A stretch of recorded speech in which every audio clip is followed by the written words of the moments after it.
I must admit, it is awkward for me to talk about the social story books that I have edited and authored. One of the reasons for this is my belief that the very best stories are those individually tailored for a child, adolescent, or adult on the autism spectrum. Developed by parents for their child or by a teacher or clinician for a student or client, social stories require no prerequisite purchase of my books. That's why we have the workshops, to empower people to develop their own great stories. Still, for many people, it's nice to have the book on the shelf, the ideas close at hand when needed. That being the case, I keep writing books and chapters to update time-tested ideas and introduce new ones.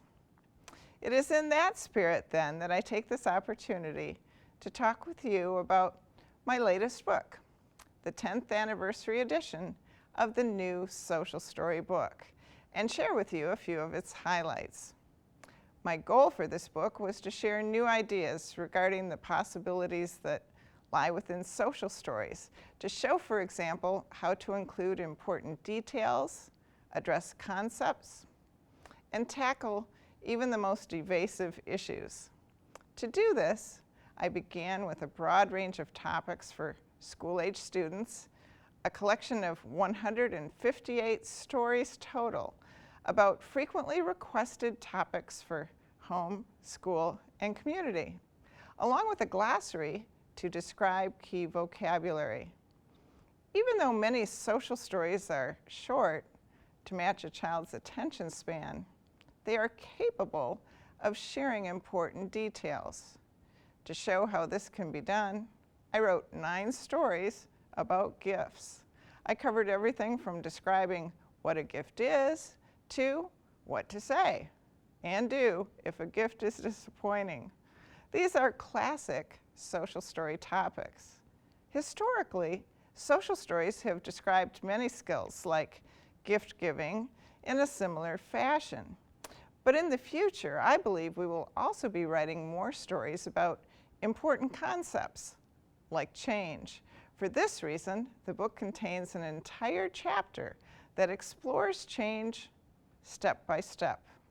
There is not one story in this chapter that requires the learning of a new skill or the demonstration of a specific behavior. The chapter is simply devoted to describing the potentially upsetting topic with lots of examples and positive patience. Finally, for all of the stories that parents and professionals have written over the years, there are frequently needed but notoriously difficult to write stories that continually challenge even the most seasoned authors. We all know these topics well.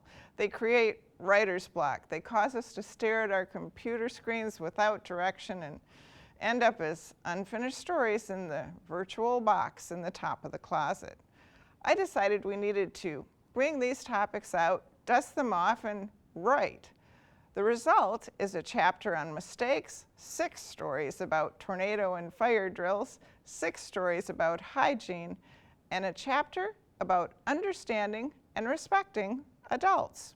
And that's the short list.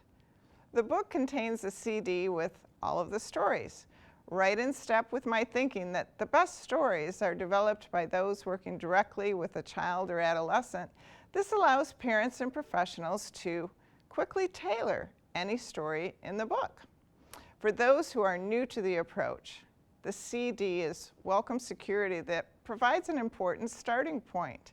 And to someone who's more experienced in the use of social stories, the CD can save valuable time while providing some new ideas. I hope you will find that the book meets its goal as it shares life's many detailed topics, describes concepts, and tackles seemingly overwhelming issues together, regardless of whether you decide to do it with book in hand or not. You and I can address each topic one by one and expand the limits of social stories. I wish you and those in your care the very best of everything.